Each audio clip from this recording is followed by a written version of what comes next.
As they say in hockey, let's do that hockey. Play a full 60 minutes. Yeah, I'm just trying to keep it simple. Get pucks deep, bring the puck deep, put pucks in deep. We got to keep it simple and just get pucks going forward. Getting into the forecheck. We got to keep playing aggressive. Trying to take away their time and space. We're focused on tonight. We just got to stick to our game. Watch out. The holidays have commenced, and it 'tis the season to bring back the Fifth Liners Hockey Podcast. Owen Gund on the other side. I'm Casey Ditzel, and we're back, baby. It's been a while. Owen's fantasy hockey team is absolutely wetting the bed. 0-8 on the season. He can't even set his lineup. He's so embarrassed about it after dropping off the face of the map during the middle of the draft, but he shows face here for episode 41. Owen, what's going on, my friend? What do you have to say about yourself? Oh man, I should have expected I was gonna have to face the music for this, but no, I'm just saving up for an 8-game heater. You know, I'm just my team's gonna come up at the right time. Just like I told you, the Washington Capitals, we're gonna figure it out. My fantasy team is gonna figure it out also, and then look out to the rest of the league. Well, at least you show up for recording here. Matt Leonardo, so embarrassed of what happened last week. He could not be a part of this one. His team absolutely trounced by the Dogs, and now 3-0 all time against Matt Leonardo. Very proud of that one. Sent it in the group chat. He had the lame excuse of that championships aren't won in December. Seems like loser mentality, but the Dogs are rolling right now, right up at the top of the leaderboard, and with that W have passed Matt Leonardo and his Boston Tea Party in the Fifth Liners standings. Jake Swanson out of the woods is pretty dominant this season. He's got 300 more points than the next closest in the standings. Owen sits DFL under Mugno's team, who also has not been notorious for setting their lineup, but I am currently losing to him as he is 0-8 and looking to go 1-8 this week, I guess. We've got a great show upcoming. Nico Sturm, recording that we sat down with about a month ago before we took our quick break here, will be on the show coming up, and just about everybody else on the show as well for that one. Owen and I have plenty to talk about. We will close off the episode after getting through all the NHL's updates, the drama around the upcoming Olympics with a little bit of a holiday special, and our new segment that we're going to bring in, Stories from the Coast. I cannot wait to hear what you've got ready to whip up after Bears, Beasts, and whatever else is happening up in Vermont right now. Oh boy. Let's start with the NHL, though, and it's been chaotic, to say the least, as we've hit the American Thanksgiving break, which is typically the marker of where the playoffs are going to sit. The teams that sit outside that cut line at risk of statistically not making the playoffs, and our teams are looking pretty good right now. It's the Carolina Hurricanes, number 1 in the Metropolitan Division. They are also number 1 in the Eastern Conference, 4th in the NHL. That is my affiliation team now, as well as a Greensboro Gargoyle. And Owen, hot on the heels, the Washington Capitals, who I had missing the playoffs, I believe, sit tied with them at 34 points, number 2 in the standings. And I was at a game, though, where Alex Ovechkin led the line plentifully down in Raleigh. The Devils, just a point back, sit 3rd. In the Atlantic side, it is Tampa, Ottawa, and Detroit. The wild card, Pittsburgh and Philly, and that leaves out a couple of big dogs. Montreal not in there. The New York Rangers also where they were last year outside the playoffs, but maybe most impressively, the Toronto Maple Leafs and Florida Panthers sit at the bottom. So let's start on the East Coast before we break it out west. And where do you want to go with this one? Whether it's the Capitals, showing of impress, or the disappointment on the Atlantic side and the two big dogs that were expected to be division champions and Stanley Cup favorites that could be at risk of not being in. Well, we'll get to the Caps. Don't you worry. We'll get into that, of course. I want to start with the disappointments, because we talked about that a little bit before we hopped on with the Panthers and the Leafs. And I guess kind of going into that, we were kind of talking about like should either of these fan bases be worried? And my takeaway at this point, and then we'll hear yours. I think Toronto fans should be. I think this team is a shell of what they were last regular season. They just don't have the offensive punch and production, and they get it every now and then, but they just haven't been able to show that consistency. And it's been really frustrating for their fans. I think it's a really troubling trend. With the Panthers, there's something easy that you can point to. Obviously, Matthew Tkachuk, when he comes back in, that's going to be monumental for that team. And I just think that they're sort of scratching and clawing. They always find their way, and they know with how fearsome they are that they just have to get in. They also don't really care where they finish as long as they finish in that threshold. I mean, I was looking at an article where their GM was basically saying that like, it might actually be better if we start out a playoff series on the road. So I think at this point, they don't want to be biting their fingernails too much. And so with where they are right now, I can't believe we talked about right before when we were looking at they were behind the Buffalo Sabres even. So it is a little concerning looking at where they are, but at least for me, like if I'm a Panthers fan, I'm not worried yet. Matthew Tkachuk, Alexander Barkov, Dmitry Kulikov, Jonah Gadjevic, Thomas Nosek, Eetu Luostarinen, Cole Schwindt, Carter Verhaeghe, all currently out of the lineup. So you think of the firepower that they could get back. Is it too little too late, though? And, Matthew Tkachuk on the Wingmen podcast, one of my new favorite listens, he doesn't seem too worried about it. He said it's just one of those things where you got to pick up games somewhere else when you expect to win certain matchups or divisional matchups. Fortunately, the Atlantic is still pretty tight. They sit at 25 points right now. The cut line for the wild card is 31. So they're 3 games back. The teams in front of them, though, aren't going to slow down. And the Maple Leafs are chasing the Blue Jackets, even you could put in that race. Montreal certainly has the ability to make it. We saw them in the playoffs last year. You still think that you'd take Florida's odds over those, though? I think so. I mean, I do think you bring up a good point that I think the Atlantic is I think it's stronger this year than it was last year as a whole. And a lot of the teams above the Panthers in the division have taken steps forward. Certainly what the Boston Bruins have looked like this year was a lot better than what I thought they would be. And it's because Jeremy Swayman's looking like the goaltender that, we kind of thought he would be. And they've shown that they can be a tough matchup against anyone on any given night. I mean, they're the only team that's given the Avalanche a regulation loss all year. So they're formidable. I think the Canadians are dinged up a little bit with injuries, but they're also tough. And then, I mean, you look at the Detroit Red Wings and just the steps forward that their young players have taken. I've been really impressed with the way Mo Seider has grown his game, and he's been fun. And I think DeBrincat just continues to elevate and produce more and more. So, I mean, there are no easy matchups in the Atlantic Division, but I still think like this Panthers team, like they know how to lock it down. It's just like you said, it's such a long list of people that are out. So I think for them, like they've got to be counting down the days until Matthew Tkachuk comes back in there, because that guy is their spiritual leader, like just across the board. And it'll be interesting to see them play with the kind of urgency that they haven't had to play with in a little bit, because they've been more comfortably in a playoff spot in years past, or last year at least. On the Toronto side, Austin Matthews taking a lot of heat there, and looking at his stats, 21 games played, he's got 18 points, 10 of them coming on goals. But without Mitch Marner, is that the reason you would blame the Leafs' lack of success? Was that the wrong move, letting him walk, or I guess trading him away, even though he was going to go regardless? And do you put that pressure on Marner, or is it on the management side that maybe this team just not quite as strong as they were last year with the depth?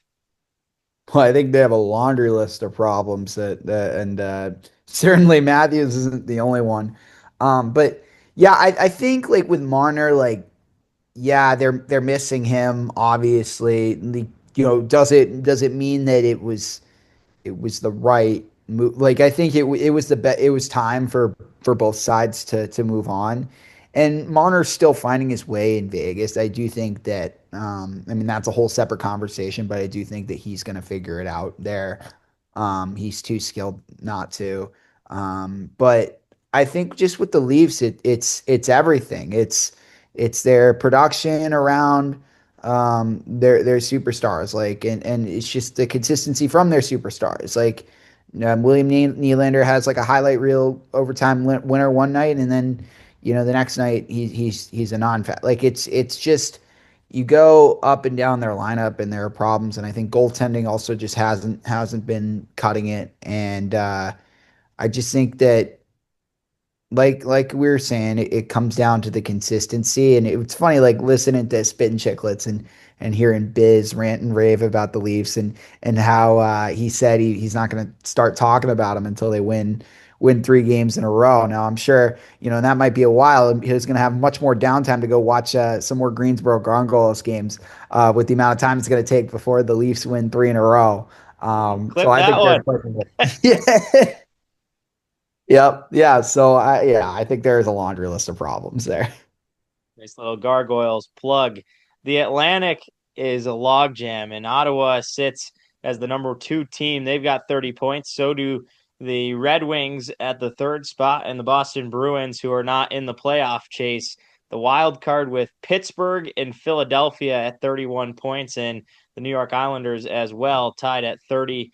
New York Rangers at 30 points. So out of that list, what impresses you most between, let's say, the New York Islanders and Schaefer's performance, how they've really pulled themselves out of the basement? They're tied at that cut line on the wild card spot. The Penguins and Crosby, what he's done, or is it on the Atlantic side, how gettable this division could be between the Red Wings, the Bruins, and some of these teams jumping up ahead of those teams like the Leafs and the Panthers?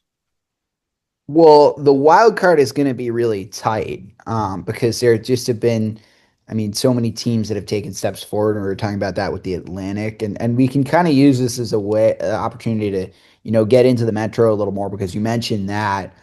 You mentioned the New York Islanders too. I mean, how about that play the other day by Kyle Palmieri? I mean, is that not one of the uh, wildest hockey plays you've ever seen? I mean, God like tears his ACL, is skating off, steals the puck, and is still on 2 legs, dishes it to his teammate, assist, goal, crowd goes nuts, and he's like hobbling down the tunnel like that. Like it's crazy. That's just hockey. Like at it, like it just shows you hockey players are a different breed. And I mean, I've been impressed with what the Islanders have done and the excitement that Matthew Schaefer has brought to that team. And uh, he just is such a smooth skating defenseman and does so many little things right at a young age, and just exciting to see kind of what he can grow into. And I think the new management staff over in New York is doing great things. But I think for the wild card race, like if I'm looking at it, like it's so I think in the Metro, and I'll stay consistent with what I've been saying all year. I mean, I know you don't respect the Caps' playoff pedigree here, and you had them on the outside, but I think the top 3 in the Metro, I have a hard time believing it's not going to be the Canes, the Caps, and the Devils. Like I know the Devils are sliding a little bit because of the Jack Hughes injury and whatnot, but I just think that those are the 3 best teams in the Metro, and then there's a little bit of a drop off after that. I think for the wild card right now, I forget what I picked like when I was coming in. Um, you gotta also shout out the Penguins and the way they've started. I don't know if they could sustain that, but I don't think anybody saw them starting off as hot as they did. But I think in the wild card, like it's going to be at least one Atlantic Division team, right? Like I think Tampa, Ottawa, Detroit, Montreal are all in the mix. Then you throw in Florida. That's like 5 teams that are battling out. I think at least one of those teams that doesn't get the top 3 is going to get in. And then like, maybe could I don't know. Like I don't buy the Rangers getting in. I don't buy the Penguins sustaining it. I think it's going to be 2 Atlantic Division teams. I'm thinking out loud, but like I think it's two Atlantic Division teams getting in. Would love to hear what you think, though. Well, I was just doing some quick math, and that doesn't stand very well usually, so this could get fact checked. But by my calculations, there are currently 13 of the 16 Eastern Conference teams that are on 95-point pace. And that excludes both the Leafs and the Florida Panthers, and two of the three teams that are Oh, not on that pace, who you would expect will get into that conversation. The Leafs are just 1 point back of 95-point pace, and the Buffalo Sabres aren't going to get 95, so we can count them out. But it's unbelievable to think of it. And I think what stands out, one would be the Capitals. I got to show a little respect there. They are definitely impressive, and I totally agree with that sentiment that it will be Canes, Caps, Devils as the three top dogs there. But I think the rest of the East is completely up for grabs. I think Tampa's going to run away with the Atlantic, and that's something as well that is worth a shout because they've been without Hedman, who's been on IR for a while. Kucherov started the season like an absolute sheep. He did nothing for the first month. their Now whole all of a team is sudden so he's lighting slow. it up, and their offense has gone ballistic. So, and you could say the same about Brandon Hagel at a slow start. Braden Point still hasn't started, Mm, and he's only got 4 or 5 points on the entire season, 2 goals. yeah. That's not going to keep going, and his shot volume's been way down.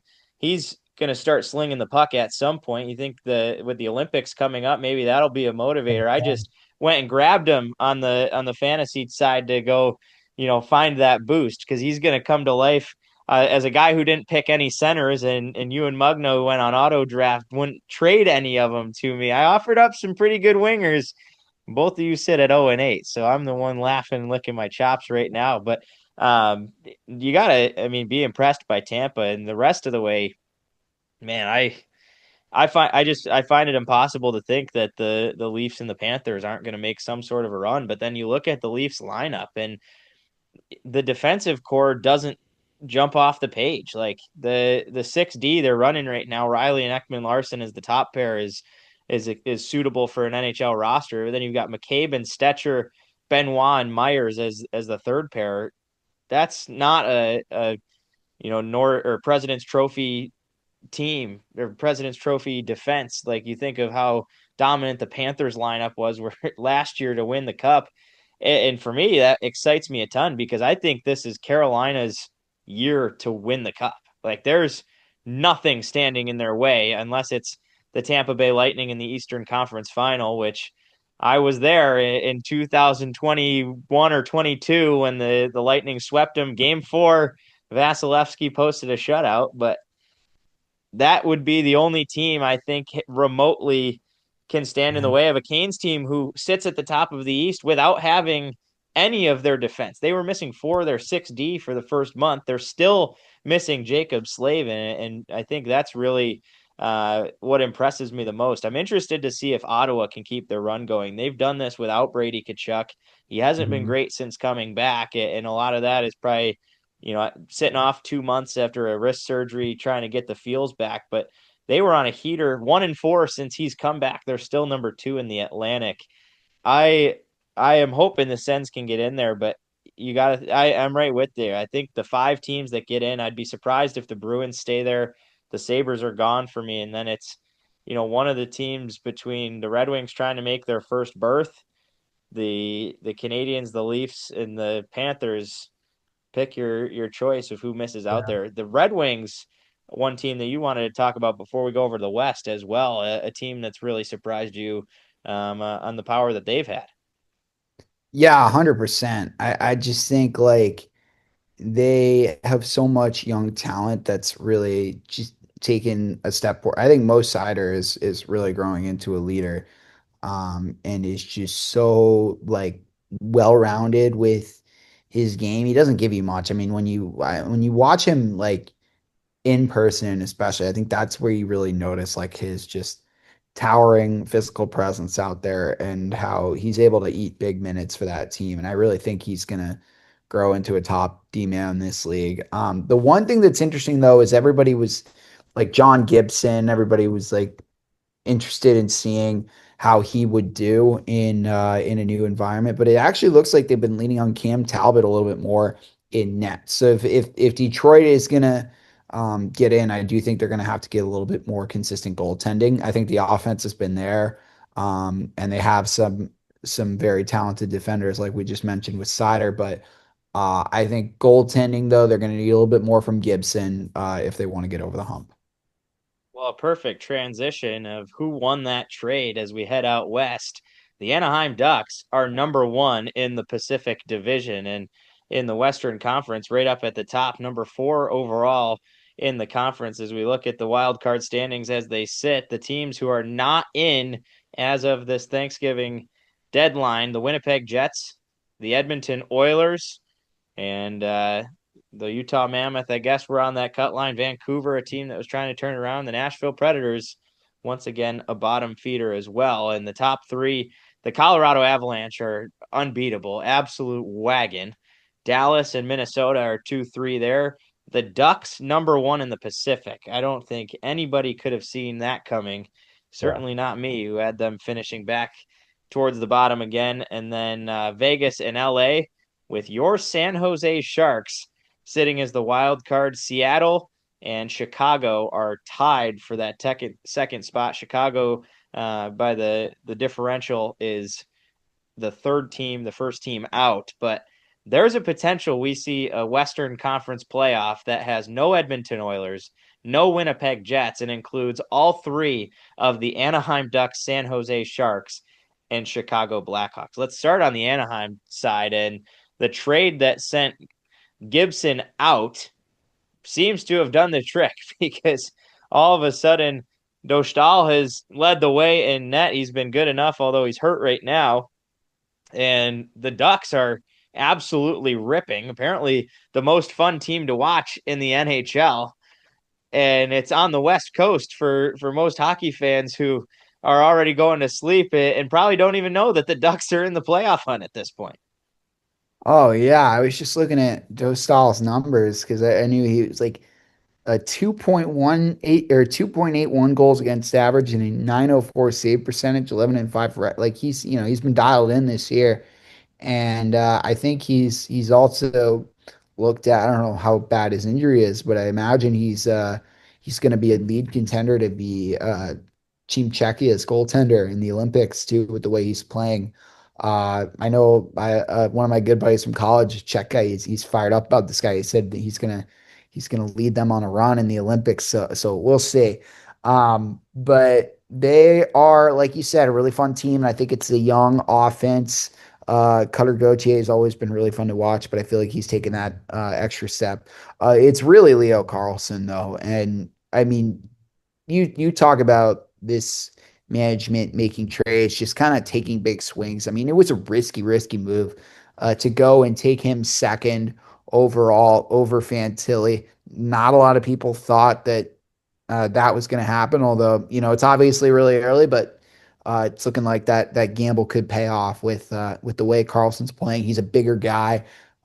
He uses that to his advantage. He's strong on the puck and is just producing. Like, he's not quite doing what like Celebrini and Bedard are doing, but he's in the conversation of like elite young players that have found their game. And it's really fun to watch. So I put him in there. I think with the coaching change, Joe Quenneville, that's made a big difference. They defend better. They just have the young talent extends to the back end. Like, I was watching their game against the Bruins the other day when they won a narrow one, and shout out Ian Moore, Concord, Massachusetts native, ECAC guy, played at Harvard. He had the game winner against his hometown team. So yeah, they have that kind of nucleus that's really going to make them a problem for years to come. And I remember listening on Chicklets and talking about how like there could be some Ducks Sharks like battles in the playoffs for like a couple of years, seeing like Celebrini and Smith go at it against like Carlson and Gauthier, and just how fun that would be, like 7-game battles. Like, it's fun to think about that stuff. And it's certainly coming. And in the top 10 of NHL scoring, Nikita Kucherov is the only player out of the East. He sits 10th. Everybody else comes out of the Western Conference, and it's led by the young guys. Nathan MacKinnon running away with 46 points in 26 games played. He's got 22 goals in 26 games, which is a crazy abomination of a stat there. But after that, Celebrini, number 2 at 40 points. Connor Bedard has 38, and 2 behind him, Leo Carlsson, in front of Connor McDavid, in front of Mikko Rantanen, in front of Leon Draisaitl, who are all exposed as the best players in the NHL. Those 3 guys sit 2, 3, and 4. And you're a Sharks guy. How much does that fire you up, seeing Macklin Celebrini as a top point producer and the San Jose Sharks sitting inside a wild card bid at Thanksgiving? Oh my God, I'm fired up. I mean, Macklin's got 2 hat tricks already this year. He just has that ability to really take over a game. And I mean, it fires me up when, like, I mean, people like, I read articles and stuff and hear things on podcast. People like compare him to Crosby, which is crazy. I mean, it's like just with the way, and I'm not going to go that far and do that just yet. He's really young and early in his career, but I do think like he has that well-rounded aspect of his game. Like he's putting up all these monster offensive numbers, like you mentioned, but then he does all the right things in his own end too. He's really good on faceoffs. He can go up against another team's top player and neutralize them. And I think with him, like, I mean, last year that Sharks team was still kind of in tanking mode. Like he just really didn't have anybody around him except for Will Smith. And this year, it seems like him and Smith, like the chemistry that they are showing together, is really really fun to see. And Will Smith, I think he's got 5 goals in his last 2 games too. So I mean, don't forget about him. He's playing really really well. And I think at the time as a Sharks guy too, like I don't want to say I was like kicking myself because like I understood why they took him ahead of Michkov, like with the risks and all that. But at the time, I was like, oh man, like we could have had Michkov. But now I'm like, all right, it's paying off. Like Will Smith and Celebrini are kind of like that peanut butter jelly like tandem. Like they just have such great chemistry with each other, which is weird seeing a BC and a BU guy like being that close like that. But it is like they are a fun, exciting team. I think they were that last year. Like their announcer, like at one point, like said, like this is the most fun last place team you'll ever see, just because they were entertaining. But now, like they're finding ways to win. And the other thing that fires me up, sorry, I'm going on a little bit of a Sharks rant, but the one thing is like their goaltending too. All of a sudden is really really good. Like they took, I'm sorry, they took the Predators to the woodshed with the trade for Askarov and what he's been able to provide. I think he was like, I gotta look at the stats for November, but he had a really good month where he was just stealing some games for them. And I think when you've got the goalie too, like now they're sort of really taking the steps forward. And hey, they're in a playoff spot too. Who would have thought? So that's been fun to see.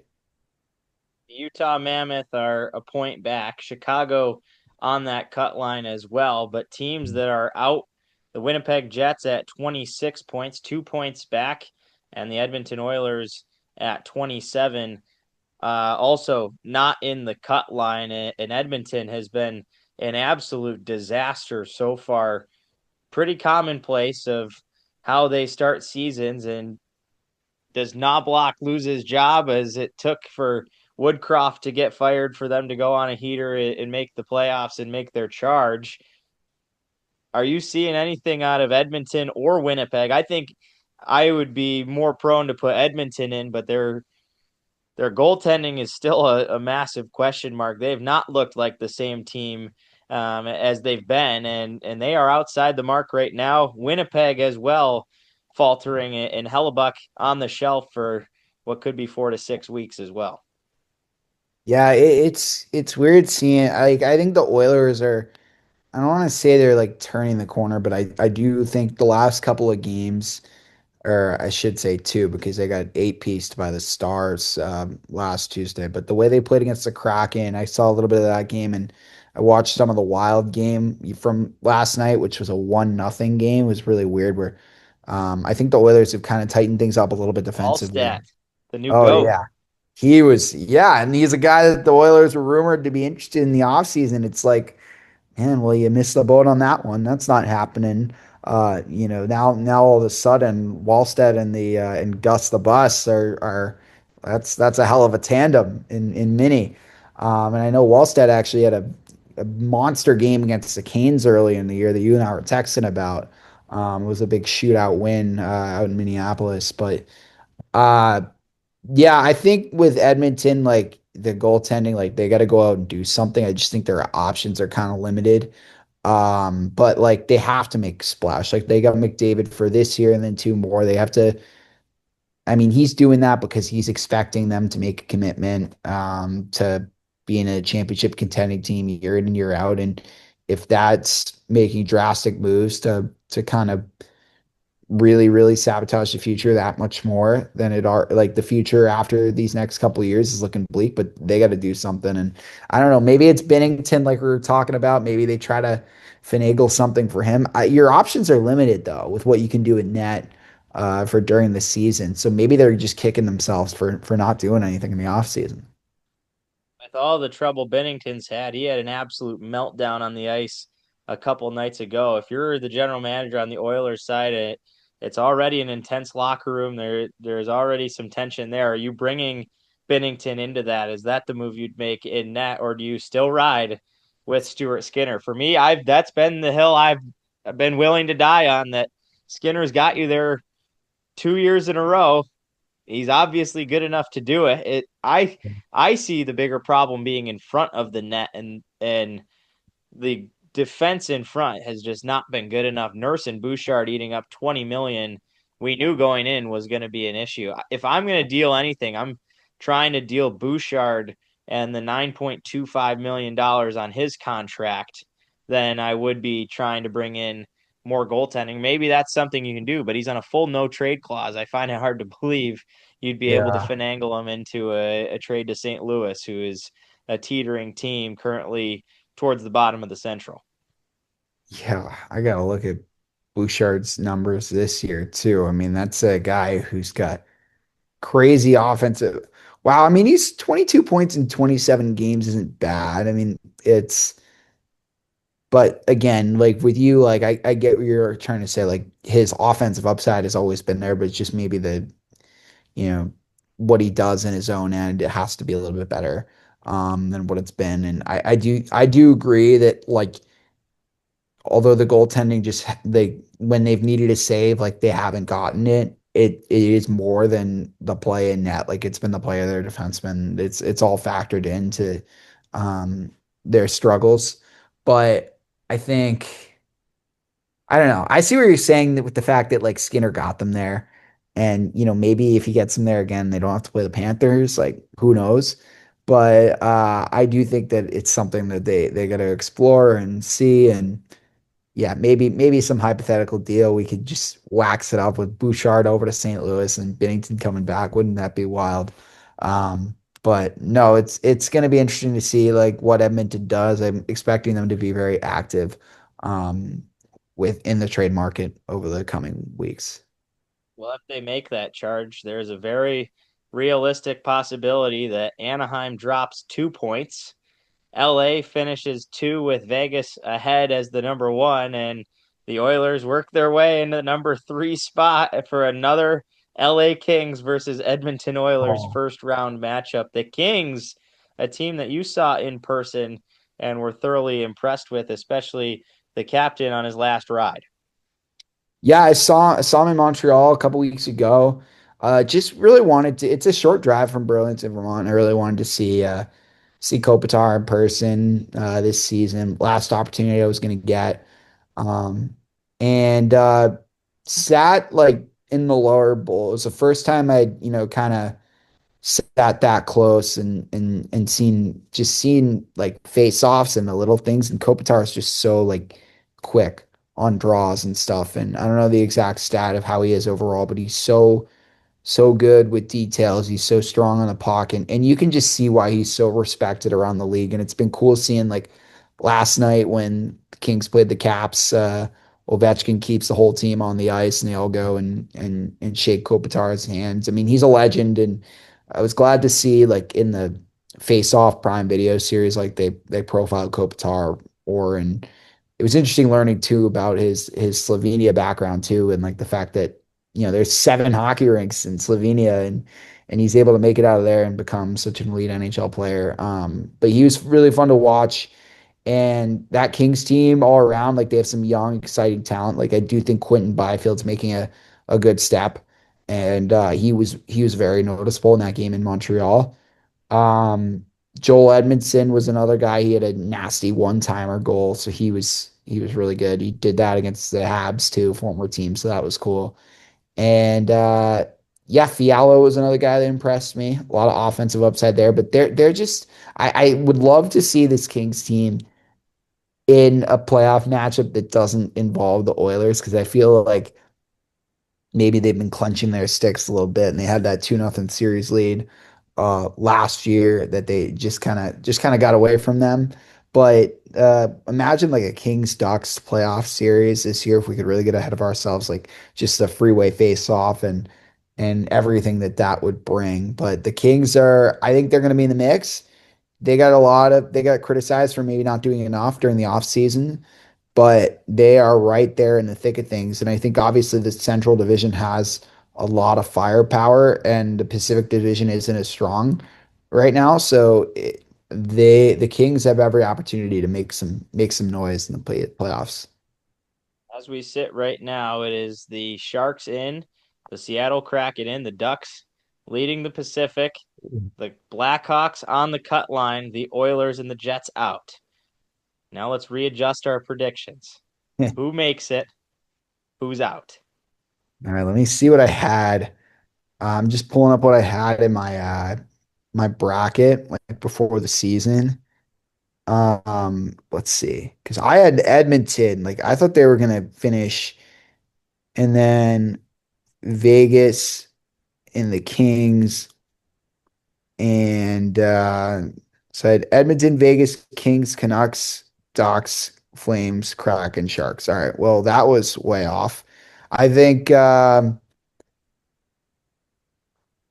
See, I can't see the Ducks keeping this up to the point of winning the Pacific. I think the Knights are going to get the top spot.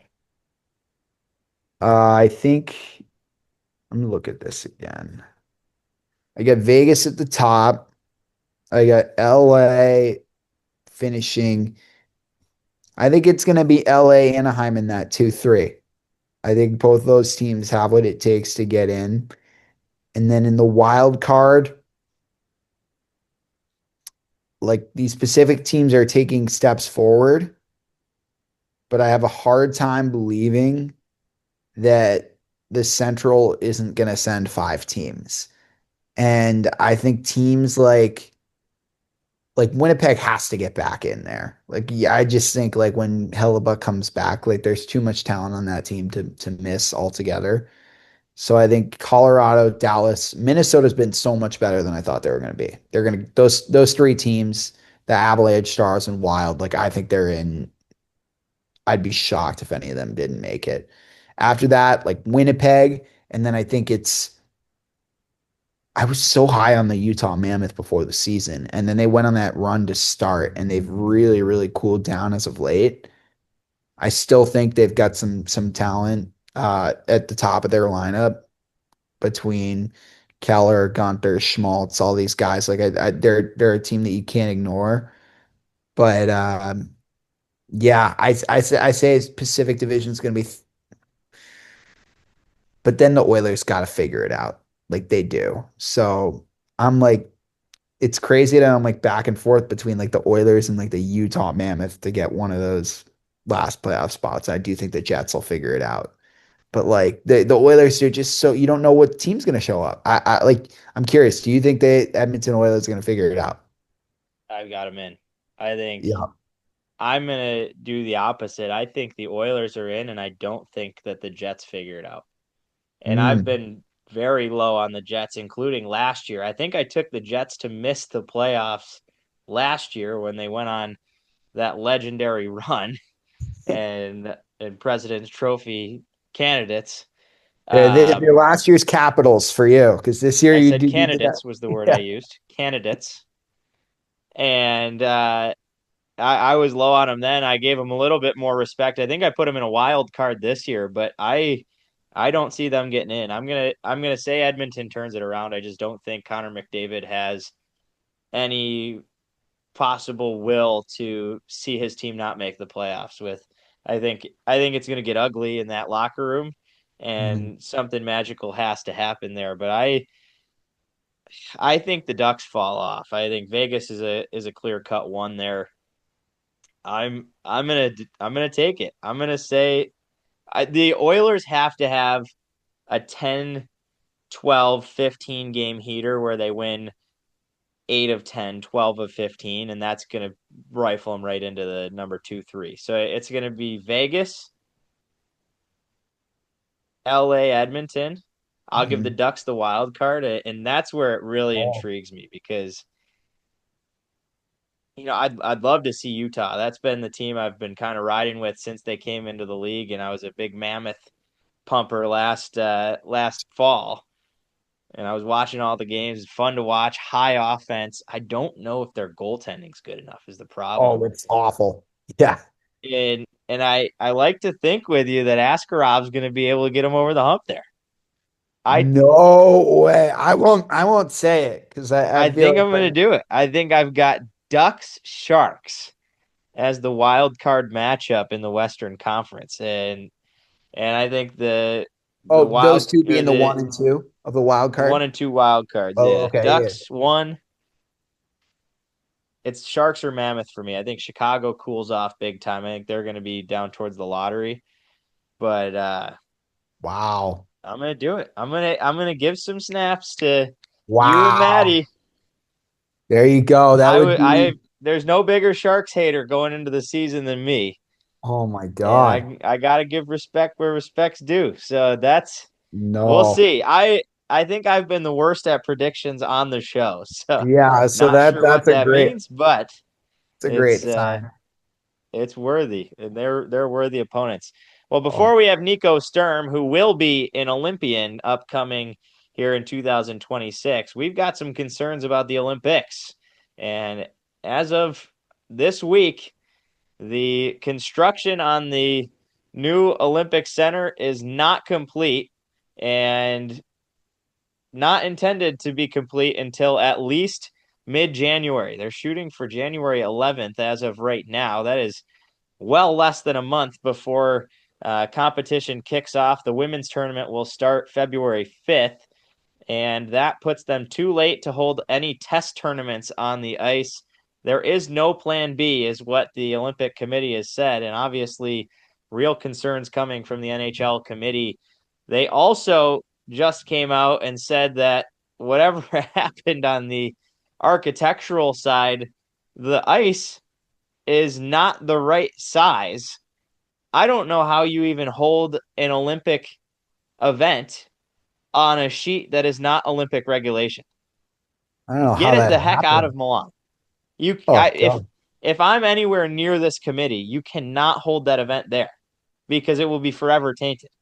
They've talked about it a little bit too. They're like, oh, we gotta have a backup rink in Switzerland and all this. And it's like, yeah, I don't even know how it happened. How they just said, oh yeah, the dimensions are actually this. And yeah, it's gonna be bizarre. I think if it goes this way and the dimensions are just completely altered, I do think it would be, we were talking before, I think it'd be a little favorable for the United States with the way they play, the physicality, the Kachucks banging bodies around along the boards. So, um, yeah, very interesting to development to follow. I hope they figure it out and play with a wider sheet. I think that's a more entertaining style of hockey where it's like there's more room for the speed and skill to be showcased. But yeah, just really bizarre stuff happening over in Italia, over Milan. I gotta wonder who paid off the Olympic Committee out of the U.S. national program because all of a sudden, no space to work for Nathan McKinnon, the best Oh, player in the world in the NHL, and Connor oh, McDavid and Cal McCarr and oh. whoever else you want to put on that list. The German national team, though, will be stacked with faces like Leon Draisaitl and the best center in the NHL, in my opinion, Nico Sturm, who, in perfect time for this show to release, has just rejoined the Wild after a stint on the LTIR, a Stanley Cup champion, 2-time now, after winning it with the Florida Panthers.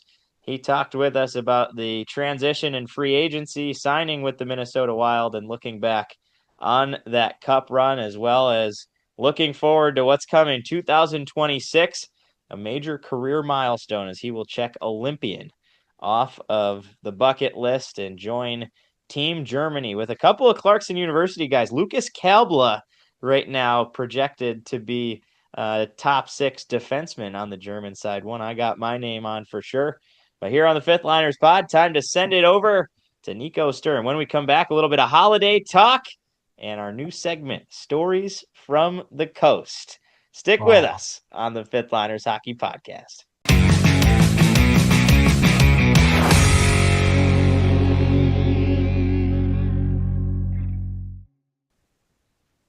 Our next guest is a 2-time Stanley Cup champion, and before that, some might argue more importantly, an ECAC champion with Clarkson University. This summer, he signed a 2-year, $4 million contract with the Minnesota Wild. My pleasure to welcome Nico Sturm. Nico, what's going on? How's the summer treating you? Not bad. Thanks for having me on. Summer's coming to a close. Players are slowly starting to trickle back into the facility. Obviously very short for me. I'm fortunate enough to haven't played a long time this past summer. So nice thing is that you stay in on ice shape. You don't have to, do your off ice workouts for 6 months. And every hockey player will tell you that, making the transition from your off ice, especially the conditioning part, going from off ice conditioning to on ice conditioning is not always the easiest thing. So the more you can stay in on ice shape, the better. And so, it was a short summer, but also very enjoyable, very memorable.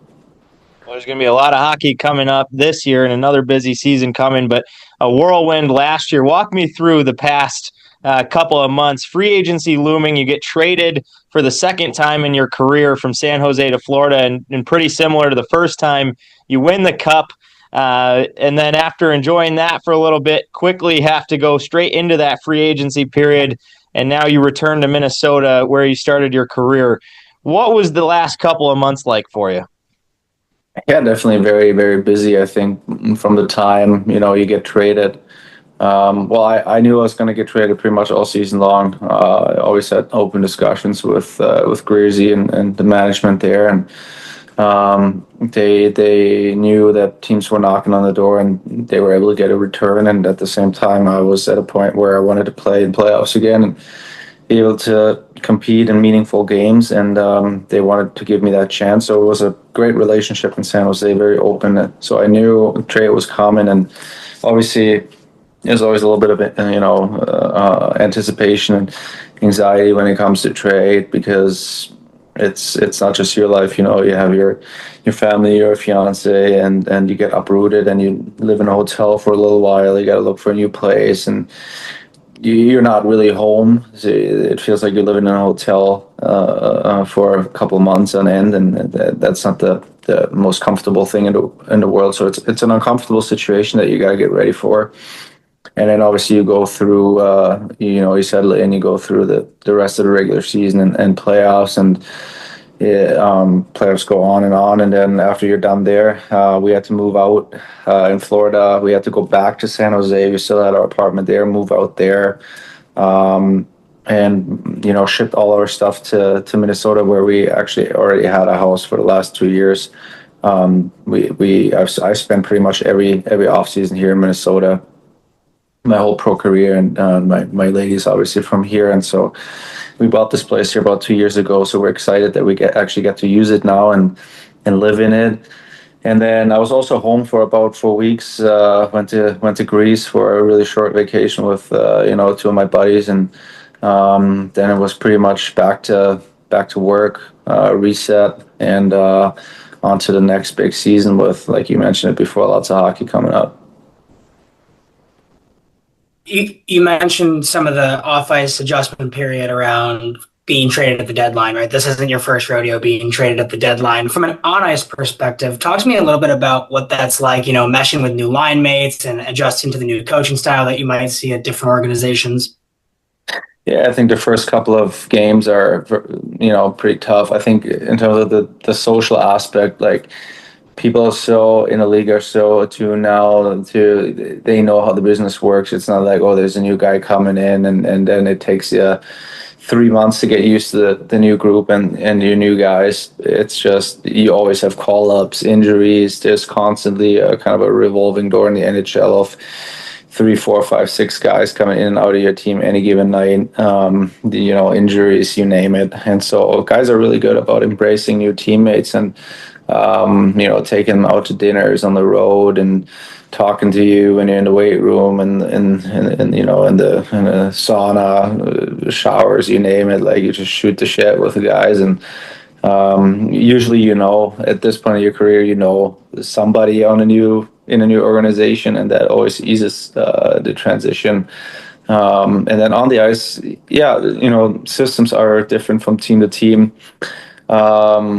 I do think at the end of the day, hockey is hockey. There's only so many, forechecks and systems that you can play. And guys at this level are usually so good from an adaptive standpoint that they can just fit into a new system. And you just do a lot of video at the start. Like the assistant coach will sit down with you, especially like say your special teams guy. Like for me on the PK, like they killed way different than we did in San Jose. So that takes some time, but that's what that phase is for between the deadline and playoffs. You got about, I don't know, maybe like 3.5, 4 weeks and maybe 15 games where you can iron those things out. So there's time, and like I said, everybody knows the business, and everybody's usually really, really good about incorporating new players into the social construct of a team. We talked in the conference finals down in Carolina about how the run was going, and that was before the series was clinched, but you guys had just taken a 3-0 lead, and you were telling me a little bit about the leadership, not only within the team, but especially in the coaching staff. What are some of the most important things that you take away from that whole run, the experience there, that you learned from some of the biggest leaders around the organization there? Well, I think it's obviously an extremely experienced team. I think you look at the players that are on that squad and how many games they have amassed in the NHL already, and then you bring in guys that have even more experience like Marshy, and I think in that sense the team was probably easy to coach in the sense that Mo just had to focus on tiny technical aspects of our game and maybe push a button here or there, but he knew that the team is good enough that we hold each other accountable. I remember, first getting there and I think it was, I don't remember what happened on the ice, but it was like, I think it's Seth Jones. It was Jonesy. He made, I don't even remember the play, but he came back to the bench, and I want to say Rhino said like, "Hey Jonesy, we don't do that here," but like not in a bad way. They hold each other accountable, and that's the thing, is everybody plays the exact same way. Whether it's, a guy like me that's a fourth line guy in the lineup, or it's Barkey, one of the best players in the world, everybody plays in the system, nobody deviates. And I think that's the hardest thing to do, but required on the championship level team too, is when you see your best players crossing the red line and they don't have a play, and they'll dump the puck and they'll go get it back because that's our game plan. That's what we do. And they don't try to dangle, at the blue line when the play is not there. And other players see that. And if Sasha Barkov and Sam Reinhart are dumping the puck when they cross the red line, then you're going to do it too. You're not going to be the guy that's, swerving from the system. So it's a really well-balanced team where players hold each other accountable, where players have experience in playoffs. And so I think the mix was tough to beat. Yeah, and seeing that cup run, I mean, I just saw a lot of flashes and reminiscing between me and Ditz when you were at Clarkson and that defensive game that you played. And we might be a little bit biased as Clarkson alumni, but you have had an incredible journey to get to where you are, to win multiple Stanley Cups and stick on an NHL roster. Looking back, was there a turning point or a turning year where you thought, hey, I can be in the NHL and I can stick as a guy? Yeah, I think coming in like out of college was hard because I look back my time at Clarkson, like we're the big guys, like, right? You play, I don't know, 18, 19, 20 minutes a night, and you play on the power play, penalty kill, you play in every situation, and you're in the first line or second line, and you come in your first camp and you get slotted in the fourth line or the fifth line, and you realize, hey, there's only maybe one or two spots up for grabs, and there's other players, maybe a first or second round pick that comes in, and it's an 18-year-old kid or 19-year-old kid, and in camp they get the looks on a power play, they get the look on the first or second line, and you're like, well, hold on, why does that kid get those chances? And it's much easier, obviously, to make an impression on coaches, scouts, media when all the eyes are on you because you're that big hyped up guy. But when you're some undrafted free agent that's fighting for the 12th or 13th spot on the forward roster, it's like it's harder to just stand out. But at some point, I think this became especially clear probably after the trade to Colorado and the cup run there, is that I can be really, really good at this. Like I can be really good at that job at being that fourth line center, play higher up in the lineup if need be. But this is what I'm really good at, and playing penalty kill and winning faceoffs and being a good skater, blocking shots, being hard to play against. And teams always need that type of player.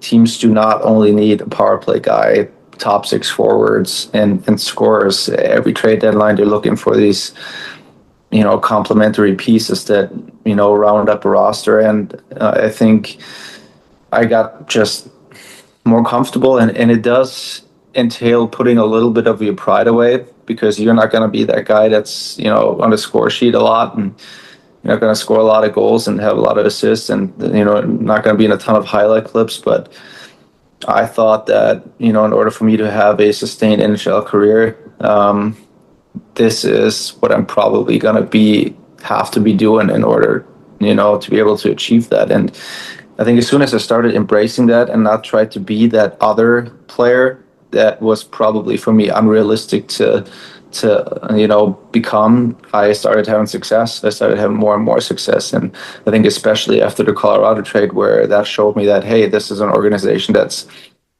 was at the peak of the league that year. And they're sitting together with scouts, management, and coaches, and they're looking for, they're looking for me. They're looking for that specific, very specific type of player with that specific type of skill set, and that made me proud. It's like, hey, I worked hard on those skills. I worked hard to become the player that I've become, and why not be the best at that? You're not going to be that other guy. So. And now I'm 30 years old. I've played 350 games in the league and played in 2 runs and won 2 cups. So it's like this is the focus of my career. This is who I'm going to be. Now, of course, you're always working on other things. I work on scoring, I work on passing, and all that other stuff. And I want to score too. But the core of my game and who I am as a player, when scouts, management, coaches think about me, that's never going to change in my career. Yeah, and we can tell it shows on and off the ice. I mean, again, the leader that you were in university and then moving to the NHL, we've seen a lot of that. And I think it really makes an impression, especially on the college kids that are coming out of the game and trying to make it to the NHL. And in terms of your development on the ice and that two-way game, what would you say is some of the most important things that you focus on during the off season to be that guy, to be the defensive guy that you have been? Yeah, I mean, every player is different. So, some guys work on, I'm going to spend time working on different things than, say, like Kirill Kaprizov here or Matt Zuccarello. They're different types of players than me. Like I said, my core of my game is I'm big, I'm strong, I'm fast. So I got to spend a lot more time, say, in the weight room than probably proportionally working on my hands or, doing other stuff, because this is what I need to do in order to allow my team to have the best success. So For me, I think I'm probably also now at a point in my career where I'm not going to go in the gym every summer and try to put on 6-7 pounds. Like, that part of my career is over. But there was a point in my career where that was important, especially those college years. You know, you come into college, you're 6'3", say $180, $185. It's like, hey, there's room to fill out that frame. So those summers look a lot different, like high volume, lots of weights, heavy weights, getting stronger, and just putting on mass. And now it's, you know, I'm that point in my career where it's like I need to be able to still skate, you know, at that high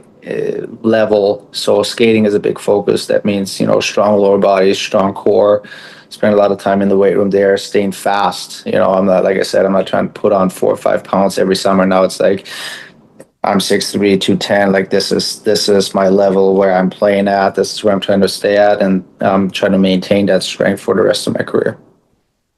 Nico, you've talked about the physical aspect of your game and everything that you do to stay conditioned. Every situation you've been thrown in has been unique. What's your secret to the mental toughness in dealing with so much change and dealing with everything that you've had to come across in your career? Yeah, I think it's a really good question. Probably an underrated question that people don't ask a lot. I think experience is obviously one thing that you can't fake. I think, you know, going through ups and downs, going through a trade, getting scratched here and there is you're rattled, like you're pissed, you're looking for excuses at times. We all are. We feel bad for ourselves, and it's like, you know, I always try to remind myself and look for the fault. You know, the fault lies with me, and not look, you know, finger point and point at other people, and look for mistakes there. So you also need to realize that, and this is hard as a younger player, is that even, I mean, every year it's like some star player in the league gets scratched, for example, because he didn't play in the system. He pissed off coach. He gets scratched now. It's much harder to deal with that at the start of your career. Obviously, when you're fighting for your spot, like every game, literally every shift matters, and it still does, but in a different sense now. But yeah, you need to. It's such a fast-moving world where you play 3-4 games a week. You need to be able to put stuff in a rearview mirror, and that goes for the good things and the bad things. Like, you cannot dwell on, you know, you just had a great game. Like, let's say for me, unbelievable defensive game, and I even chip in, have a 2-point game. It's like, I just had a 2-point game, but those are the rarity. Like, I'm all excited. I'm going to go out next game again and have another goal in Apple because I'm flying on this high from the previous game. Like, it's gonna hurt me because next game I'm going to end up doing things that are not part of my game. Like, this is not what, you know, the Minnesota Wild need me to do. So I always try to look at it as, in an 82 game season, having your B- game, or maybe even your C+ game, most nights is better than having an A+ game, and then a C-, D, F, D, D, and then you have an A game again.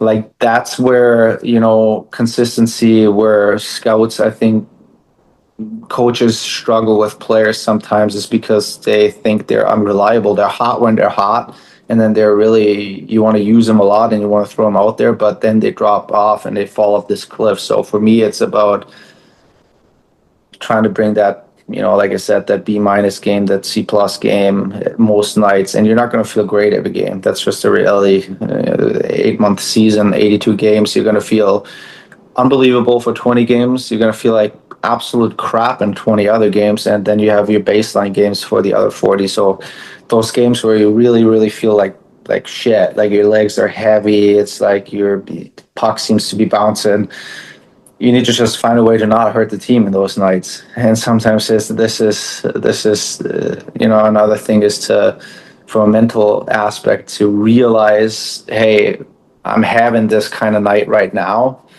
And on other nights where you feel unbelievable, it's like, hey, this is a great night for me to pounce on maybe opportunities that I'm normally, like, maybe chances that I wouldn't take. So yeah, it's experience. That's the biggest thing, to be able to anchor yourself, and then obviously having friends, family around you, trust the people that you can just talk about those type of things instead of just having eat you up. And for me, also really important is to create a space in my private life that is free from hockey. That keeps me away from the game. Like I'm not the biggest fan of having hockey on TV, for example, at home and watching all those games that are on every night, because for me it's just I wake up in the morning and it's hockey until I get back home at 1:30, 2 o'clock. So then it's like maybe sometimes most nights I even watch my shifts from the previous game. So it's like there's got to be a time in my day where my brain gets to do other things and enjoy other things, and that will actually help me get energy for the next day for the new challenge in hockey. Because if you're in an 8-month period and all you have is hockey every night, every day, 24 hours a day, you will burn out. Every player will tell you. I think especially when you first come into the league, it's all very exciting. And then a lot of players are riding this high, and then their first or second season, December, January hits, and they're just falling off a cliff. Because you have the physical aspect, which is one thing most players can manage, but then you have the mental aspect. It's like, hey, you got to get ready for 4 games a week, pre-game skate practices. You might get a day off, every, 10 days or so. That's hard to do over an 8-month period. So experience is the biggest thing. You need to find out what works for you, what doesn't work for you, and just what are your habits, what's your schedule like. That's just something that you can't really teach. It's different for everybody. Yeah, and that mental toughness will definitely come into play for you this year, as well as you're going to have some extended hockey outside of your 82 normal game schedule. You're one of the first 6 members named to the German national team coming up for this Olympics this year in Milan. Tell me a little bit about the excitement level that you and some of the other fellow NHLers are feeling going into representing your country this winter. Yeah, I think it's great. It's still right now it still seems far away because NHL season is always very busy, and it's like there's a lot of games before that, but it's definitely a big mark on the calendar, and I think having best on best hockey is something we haven't had for a very long time. It's going to be a true test and marker of where countries are at in their hockey development. I think especially for us in Germany, we're thinking we've taken some strides in the last couple of years, but this will be the test of where we're at. And like I said, playing against the best players in the world. I think you saw it at the Four Nations tournament. I initially was like, hey, I'm not going to watch those games. And I ended up being on Four Nations break, and I ended up sitting at the hotel bar every night and watched every game. So I think it was, very well received by the fans. Hockey was extremely intense, and you can bet that there's only a handful of games in that Olympic tournament. Those are going to be, there's going to be some fire in there. So I think players are really excited. Nico, are you surprised with how intense those games were for the Four Nations? I know that there were some. I really was. I was like, you got the NHL guys there. They're playing for, a trophy that doesn't mean anything if we're being honest. And then it's just you watch those games, and it was like there were fights. People were finishing every hit. It was like, especially like USA, Canada, those games were super intense. And so, I thought, they're obviously they're all going to try, they're going to play hard, but I didn't think it would have this playoff. I mean, this was playoff hockey, like playoff intensity. And just a little precursor of what the Olympics is going to be like. Piggybacking off of that, are you surprised that the NHL and NHLPA agreed to allow the players, based off that physicality, knowing what they put on the line for their country on a bigger stage? Yes and no. I think in the long run, NHL benefits from it, and it's just a give and take between players and owners, and players really made sure we want to be part of this. We want to play best on best hockey. I think it helps the sport. Now, are there going to be injuries? Yeah, sure. I think it's normal if you play that type of intensity. There's going to be a couple of NHL players that get hurt in the tournament, and that sucks. But it's I think in the long run it'll help our sport. I think Olympics biggest stage for the sporting world per se, and there's probably some people out there that usually don't watch hockey and they're going to tune into a USA Canada game, or I don't know, a Sweden, you name it, game, and they're not going to see somebody play each other. They're going to see the best players in the world play each other, and then they might be like, wow, this game's fun. Like if you would have never watched hockey and you would have watched the USA Canada Four Nations game, you would have been like, this is what hockey is like. This is like, there's fights, just hitting, there's goals, the atmosphere was incredible. You might tune into a game or two during an NHL season. So I think it'll help the league in the long run. I've got one more on the Olympics before I have a couple questions, but just when you're building chemistry as a team with the other Germans here, I mean, do you guys think you're going to stay in touch throughout the NHL season, or how do you kind of build that chemistry with it being a mid-season? I mean, usually there's a guy or two that you're closer with, but you see the guys after the games and you have a little chit chat. But honestly, life in the NHL is so busy that there's hardly much time to hang out with each other. You might have a dinner with a guy when you're on the road, you're playing in said city, but other than that, it's just we're almost too busy for that. And then I did want to ask too, just about the quick turnaround too, going from winning your second cup to going into free agency. I know you mentioned you had to go back to San Jose too as well, but just with the 2 weeks to make that decision to come back to Minnesota, just what was it like, and was it difficult at all during the playoffs, knowing that you had that looming, or were you able to just kind of keep your mind on the playoff run? I mean, you're thinking about it for sure, and I think especially during the phase where maybe wasn't playing in playoffs, where it was scratched, and obviously it would help to play, so you're thinking about that, but at the same time, it's like, hey, I'm on the best hockey team in the world right now. This is the best organization in the world, and I might not be playing every game in playoffs, but I think the fact that this organization wanted me and they did use me in 3 of the 4 rounds shows that there's going to be a team out there that's going to want me come free agency. So I wasn't overly worried about that. You're thinking about it, and then once the season wrapped up, you enjoy the festivities, and then it was pretty quick. I think it was like 6-7 days till free agency started. So you make your list with your agent of teams that are interested, teams that might be a good fit for you, and pretty much as soon as I heard Minnesota was interested, they were on top of my list anyways, or in the top 3. And as soon as I heard the offer, for me it was like no brainer. We didn't even wait till free agency went on all that long. So for us it was like, this is something that I want to do. This is a great team that's going to have a chance to play in playoffs hopefully every year I'm here, and obviously we feel really, really comfortable here. So it was a really, really easy decision. And you talked to about some of the guys in Minnesota that you've already played with and that you've spent some time in Minnesota over the summer. Just how much easier already has the transition been because of the familiarity you have? Yeah, it's really nice. Like I said before, too, just having the house here that we bought 2 years ago. Like as soon as I got back from Germany, it's like you just pop in here, you go grocery shopping, boom, you're all set up. You don't have to. Now would be the time where you get into a new city, you have to look at new apartments, and you look at a bunch of stuff, and then you need the right place for you and your fiance or your wife and kids, depending on your situation, your family situation, and just having all that done. It's energy that you save, that you can focus on other things. You can focus on training off ice, on ice, and being at the rink every day, and not having to deal with that.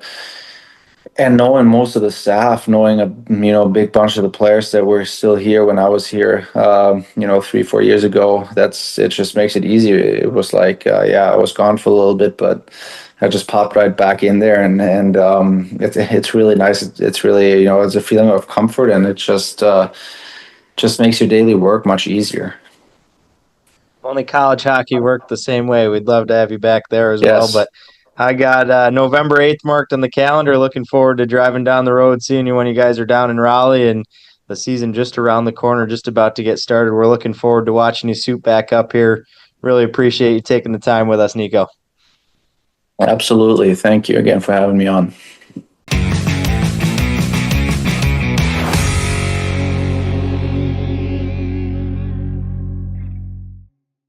It's the season of the holidays. We are into the month of December, and it's about a month into my Christmas season since I started back on about November 5th, jamming to the Christmas tunes. A apparently culturally inappropriate time to listen to Christmas music. And Owen, what is your cutoff date?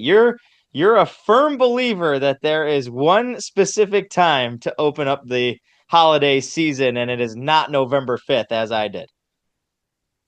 No, it's post Thanksgiving. I'm pretty standard with that. Although, I do see some people. We were talking before about I was over in Denmark and they have a national holiday that opens up all the Christmas markets on November 4th.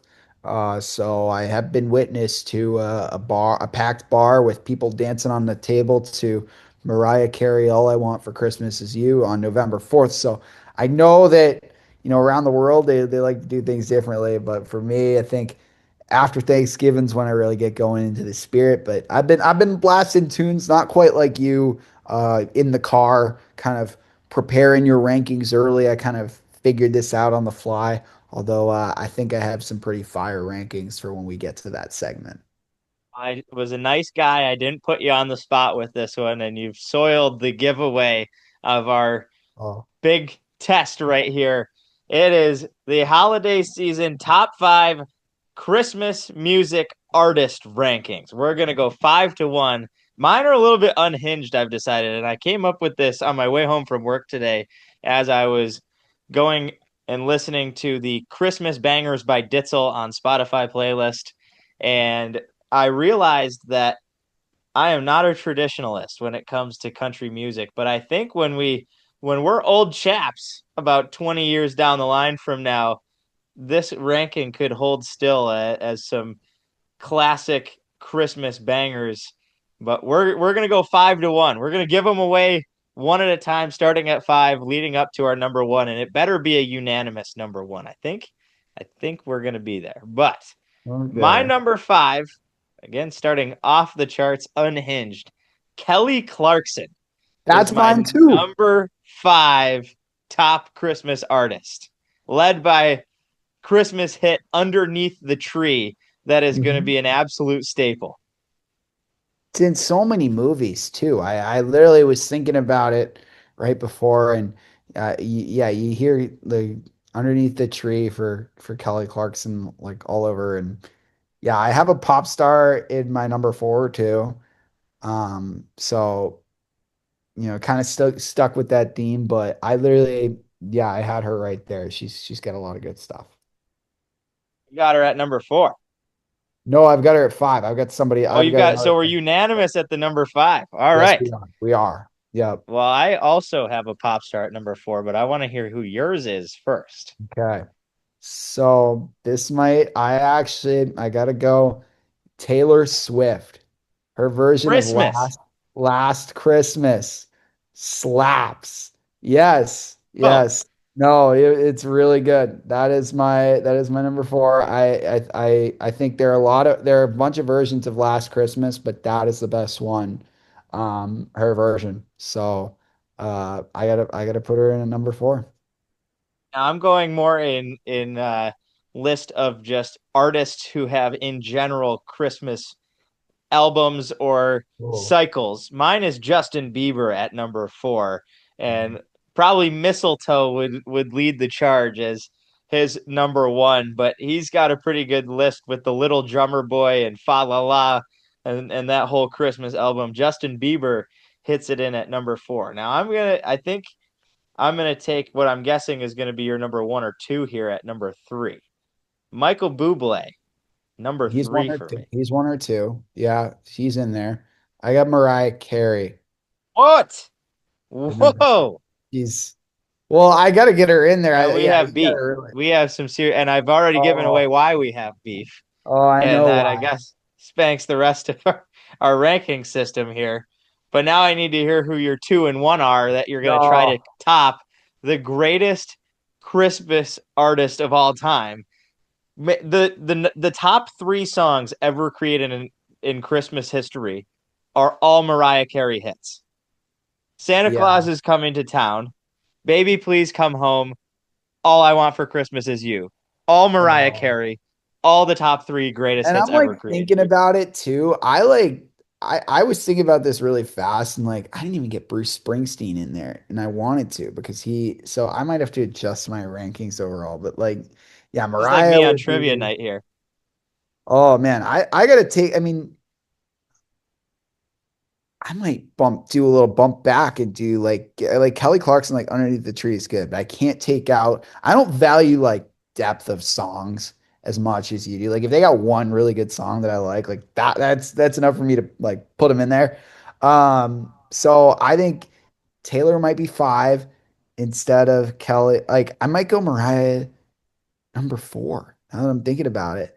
And I'll go Bruce Springsteen number 3 because I love his version of Santa Claus is Coming to Town. I think it's the best one, in my opinion. I agree. That's Well, no, I um don't agree actually.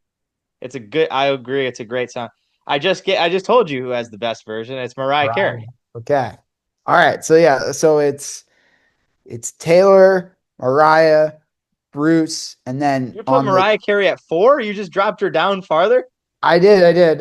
Are you a I'm sorry. maniac? Yeah, yeah. Oh, Okay, and my I'm 2 and starting 1. to believe that you just don't celebrate the holidays. No Um, wonder you're such a Christmas curmudgeon on the hard cut at Thanksgiving because you have no taste in classic oh boy. Christmas music. I All haven't right, even got number my 2. okay, well this Well, is I want to hear again. your number 2 and 1 before I put who All my right. number 2 is. Well, I was telling you before about how much I love the Band-Aid song Feed the World. It's just a really, really good, like feel good Christmas song. And so I put that in second. And then number 1, I'm surprised. I guess I could see why people are high on Mariah Carey, but like Michael Bublé, he's got the pipes. It's just a iconic Christmas artist. So much variety to choose from. I actually love Michael Bublé's cover on All I Want for Christmas Is You. Also, he has a really good cover of that. But Christmas Baby Please Come Home. All these Michael Bublé for me takes the cake at number 1. I think the top 3 all sit. I had Buble at 3. Mariah Carey is an untouched number 1. Untouched.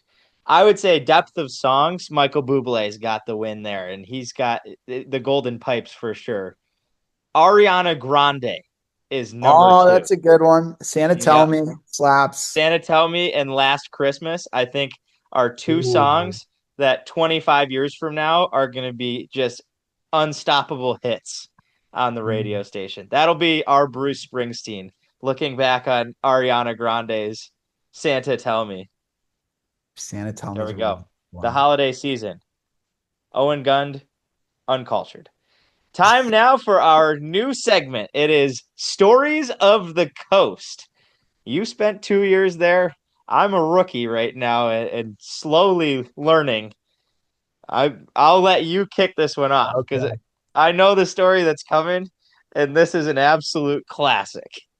All righty. Well, yeah, you mentioned being a rookie, and I think your first year, you get some rookie treatment. And if you have a veteran captain like we did, you could definitely be subject to some pranks, and that's what happened here for sure.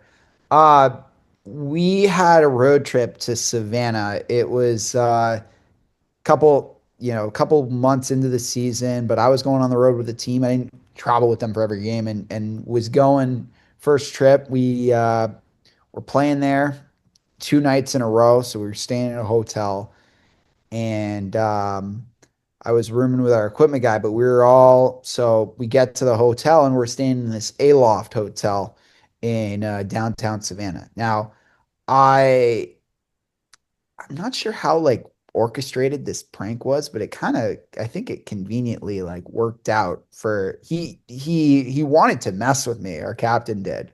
He's 38 years old now, all-time leader in penalty minutes in the ECHL. 5'9", but he'll just drop the mitts with anybody, and he's just a Western Canadian goofball. But just decided we get to the Aloft and every single person's room keys didn't work. They weren't swiping into the rooms. So we get there and a lot of us left our bags up on that second floor where a lot of our rooms were. And this is probably where I made some of my mistakes too, because I brought like a larger bag than I really should have. Like I brought like a big tan duffel. It was almost the size of like a suitcase. When you're going on like a 1-2 night or like a weekend trip on the coast, like you'll get chirped if you bring too much luggage. We learned a little bit of that from Mike Maniscalco on road trip packing 101. But I brought a very recognizable tan duffel that was already getting chirped for being just a weird looking large duffel bag. And I left it on that second floor, and I get back up there after we get our right room keys, and it's not there.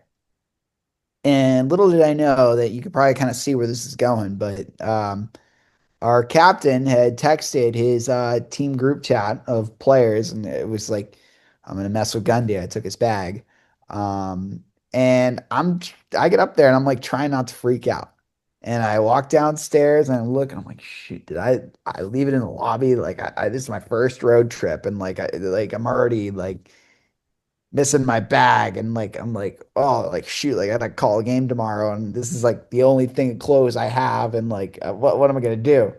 Then I get a FaceTime from Garrett Hunt, captain, and he's sitting in his room, just one of those like sleeveless tees that he would always wear on the bus, and he's just like rips a FaceTime, and he's like in his big Western Canadian accent, he's like, "Oh, and I heard you lost something." And I'm like, "Oh yeah, I did." And I'm like freaking out. And I'm like, and he's like, "Oh, what is it? What is it? Like, how can I help?" And I'm like, it's just my bag, like my whole bag. Like I can't find it. I'm really not sure where it went. I feel like I had it a second ago, unless I'm not losing my marbles or something. And he's like, "Oh gee, like what was in there?" And I was like, just like all my clothes, and like, I don't have any other clothes. And he's like leaning into it. He's going like, "Geez, like I don't really have any extra clothes. Like I could help." Like he's like, "I just got some extra like tank tops here, but I don't know if that'll help you for your broadcast." And he has all these like extra like sleeveless tees and stuff. And I'm just like, "Oh, freak." And then he just keeps like adding to the anxiety. He's like, "Well, where'd you like?" And I was like, "I think I just left it in the hallway with all the guys' bags." And he's like, "Oh no. Oh shoot, I didn't realize you just left it up there in the hallway out there for somebody to steal. Like you don't do that on the road. Like that's just bad." And I'm like, "Oh shoot." Like I thought I was like so much trouble, like everything. And I'm like, "Oh, shoot, maybe there's some cameras that caught it. Maybe I'll go to the front desk and they'll have seen something on camera." And then at that point he was like, "No, no, no, no, no." And he comes out of the hotel room in that hallway and he's dying laughing, and he's got my bag. And little did I know that he texted the team group chat with just a picture of my bag just sitting on his bed in his room, and it was like, "Watch me, I'm gonna mess with the kids." So that was kind of my welcome to the coast road life moment. There's just so many good pranks and stuff that happened on the road. So like, that's always something that stands out. I think, when you have a captain that's kind of, pulling pranks like that and stuff, it can kind of help bring the team together. And it was definitely a close group that year. So I really enjoyed that. Like looking back on that, even though I was very anxious in the moment, it definitely made me think twice about not only how I pack my bag, but like keeping track of it and all the time. But you know, I'm sure you've learned a little bit as you've gone here with your road trips here in year one. Well, you could say welcome to the coast. I would say welcome to the big leagues moment over Mm. the weekend. Met a couple of my celebrity crushes down in Jacksonville, and you've broadcast down there. It's an uncomfortable setup, depending on where you're at. Sometimes you are right in the midst of the fans, and as an away broadcaster, that can draw some looks. So we go down to Jacksonville, Florida over the weekend. We win 4-1 on the road there, and I'm loving it, calling it as it is. I'm pretty passionate and loud on the call, and every time we score, I'm getting over the shoulder just glares from these Jacksonville fans, the entire section. Oh, you gotta be kidding. Like, then in the third period, I make eye contact with the Pittman sisters who are sitting right in front of me. Post game, they came up and said how funny it was to listen to the broadcast. I'm starstruck.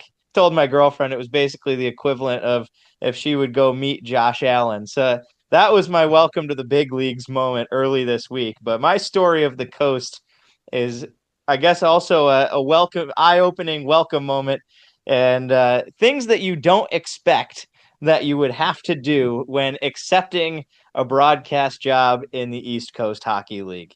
There's Players Podcast. The Kachuk brothers call themselves that on their new Wingmen show, and another shameless plug, my new favorite listen of the week every Wednesday.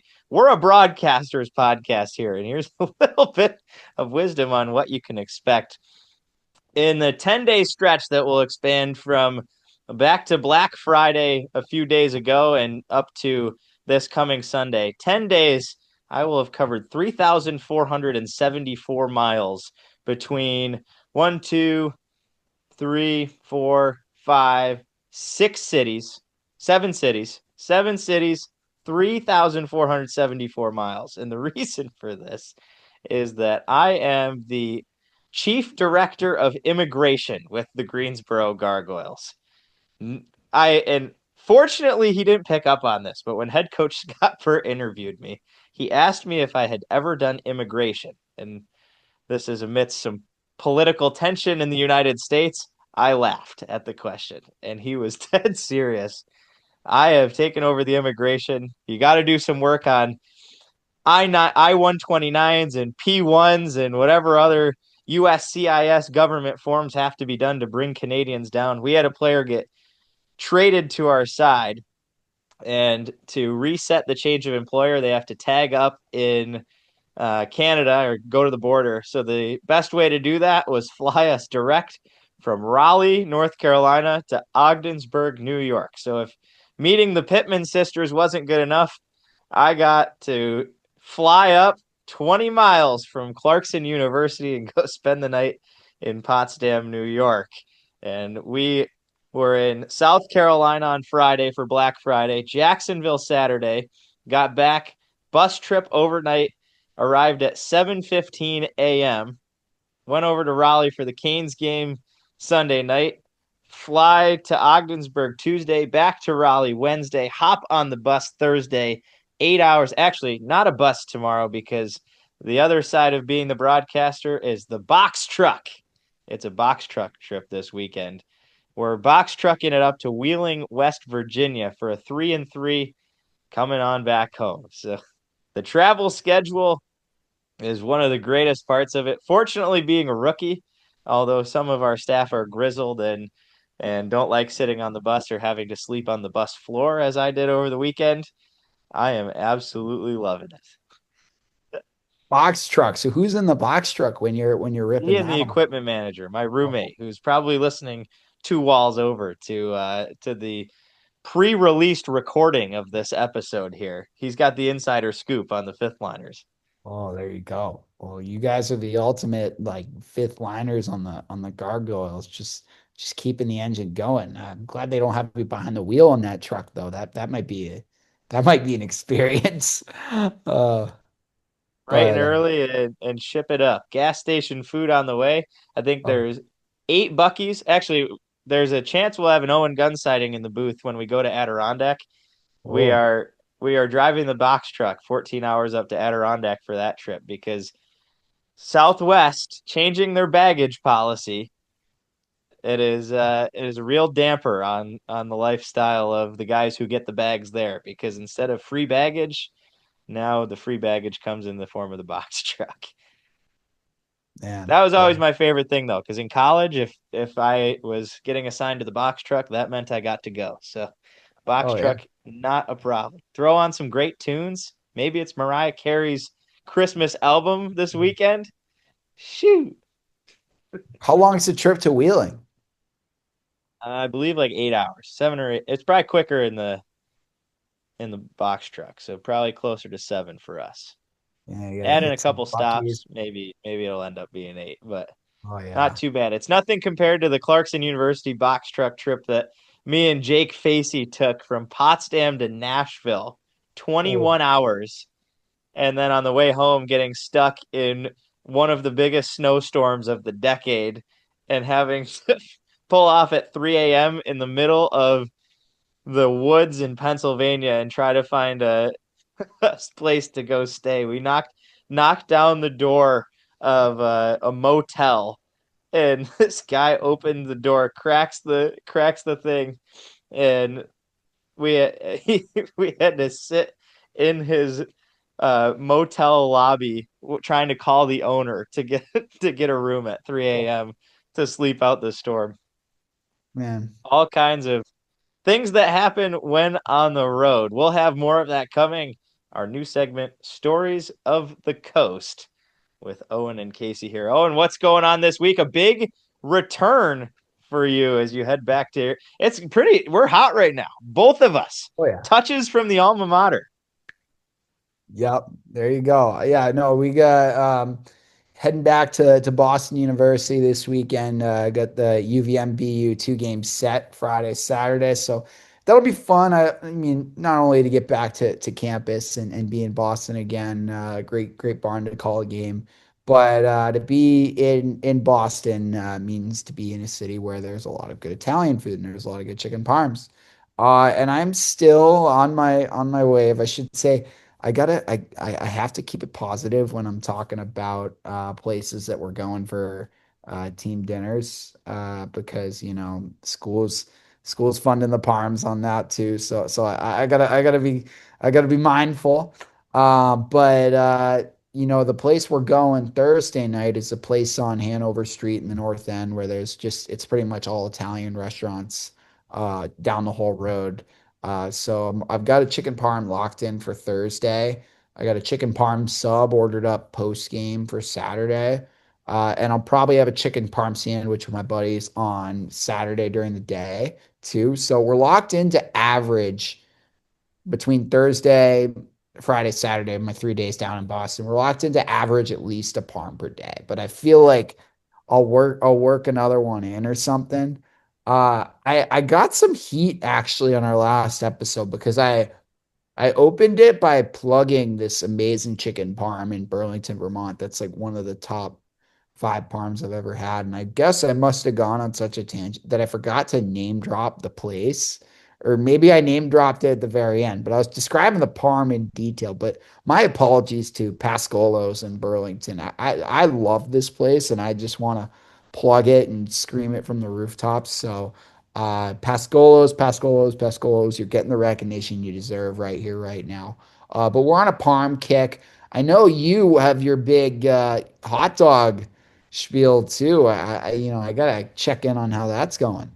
Well, it's gone pretty cold. Actually, it's transitioned now to foods on the road. So just wherever we eat. Unfortunately, our road trips have not been very extravagant so far. Trois Rivières brought poutine. That was pretty good.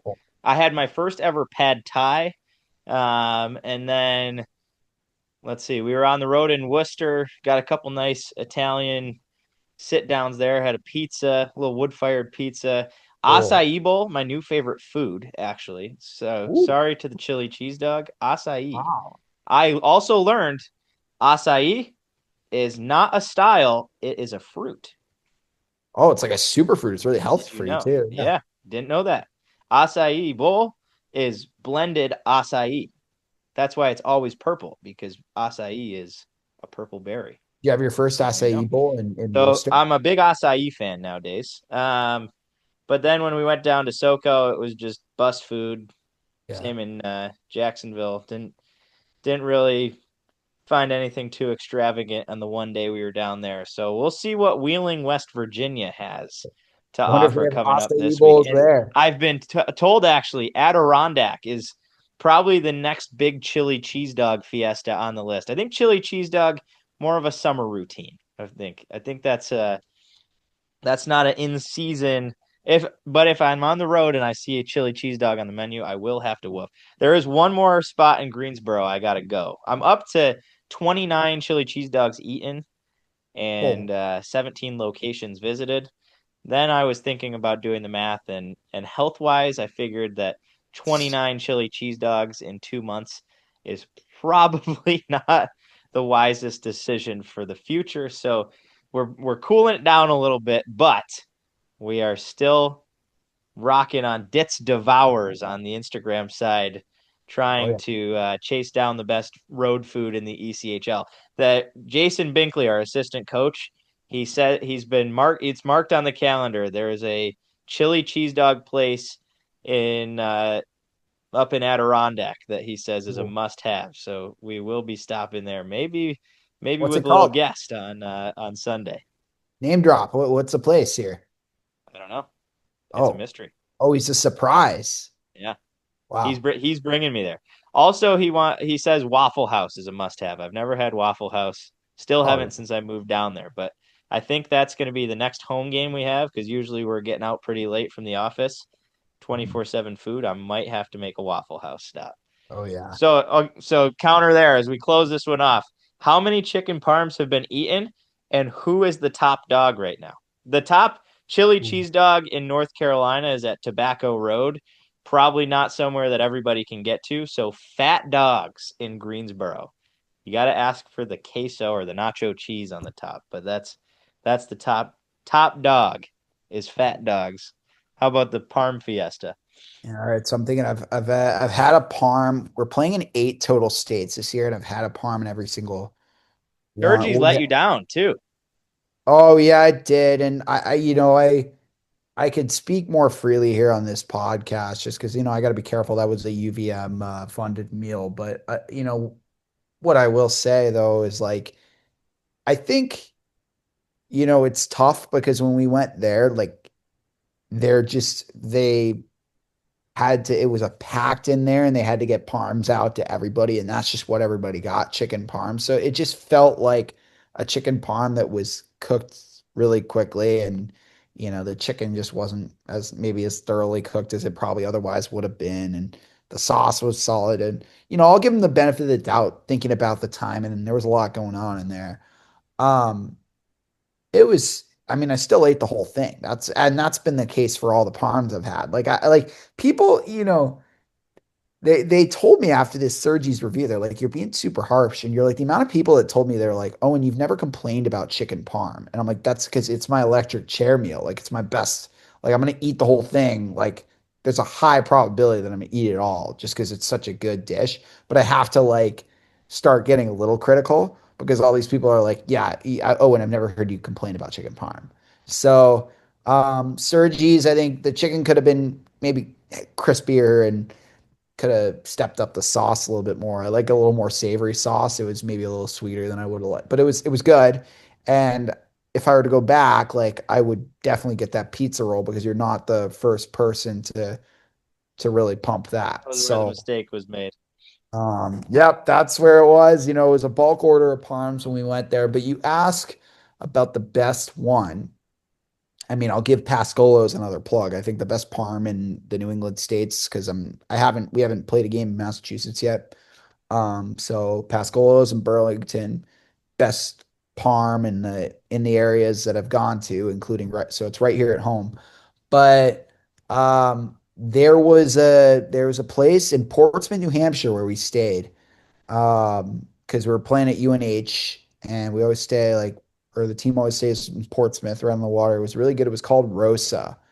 And that had a really good just chicken parm with fusilli pasta. And I learned too that the current commissioner of Hockey East, Steve Metcalf, used to be a bouncer there.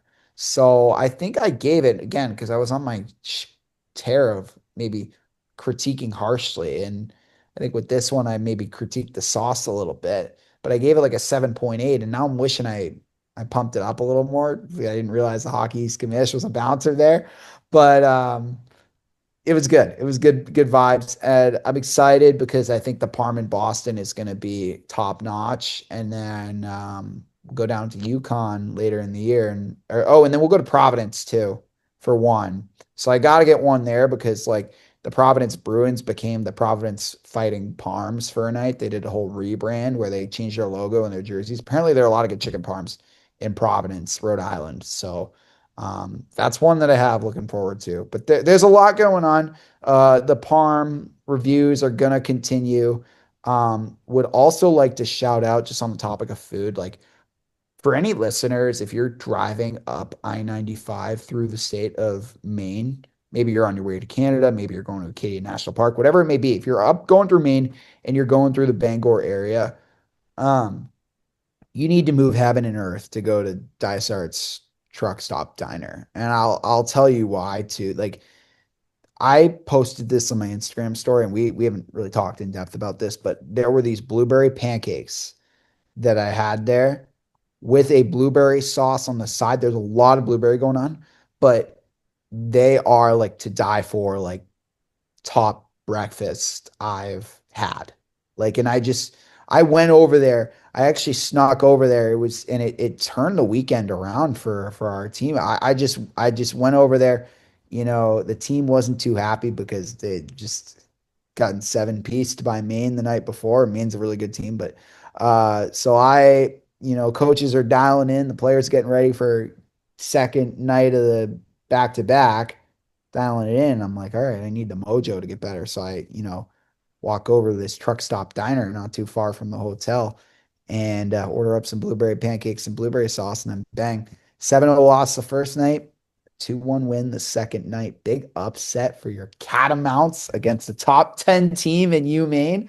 And I think it was the pancakes. I think it was that special blueberry sauce that helped turn the weekend around. So shout out to Dysart's Truck Stop Diner in Bangor, Maine. It's must try for anybody in the area. We might have to make the run over from Portland in March when the Gargoyles are up that way. But what an episode. We're back. We will be back once again. And the Fifth Liners are rolling on. Career achievement as well. What a good time in Worcester as Matt Leonardo and George Bannister hopped in the ECHL booth to call some Gargoyles hockey. Our first meeting of the minds, and we'll have more to come as the season goes on. Owen, pleasure to be with you once again, my friend. Good work as always. Oh, yeah. Well, insightful and an even better storyteller. We'll have plenty to come. And I think my new favorite segment, Stories of the Coast. This has been the Fifth Liners Hockey Podcast, episode 41 come and gone. Shout out to Owen. Big thank you to Nico Sturm a month ago, who sat down with us and finally now hits the airwaves. Maybe his biggest career media appearance here with the Fifth Liners Podcast. But we're excited for what's to come. Some big stuff in the works down the lines, and stick with us. Make sure to like, follow, subscribe at Fifth Liners Pod or at Fifth Line Pod on Twitter. Also live on Instagram, X, TikTok, wherever you eat your media content. We're trying to be there. Also follow, subscribe on YouTube, Spotify, or wherever you're engaging with this show. Until next time, he's Owen Gund. I'm Casey Ditzel. We are members of the Fifth Line. Have a good one, everybody.